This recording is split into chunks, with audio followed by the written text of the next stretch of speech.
രണ്ട് സംഖ്യകളുടെ വർഗ്ഗങ്ങളുടെ ആകെ മൂല്യം 100 ആണ്. അവയുടെ ഗുണഫലം 21. അപ്പോൾ ആ രണ്ട് സംഖ്യകളുടെ ആകെ മൂല്യം എത്ര ആയിരിക്കും?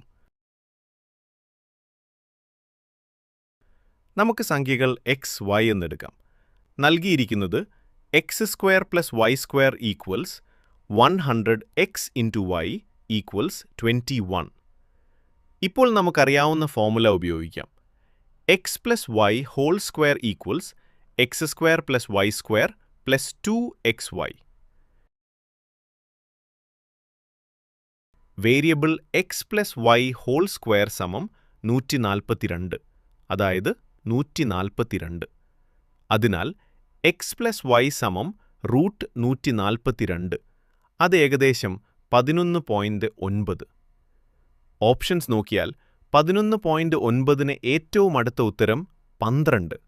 ശരിയുത്തരം ഓപ്ഷൻ ഡി, 12.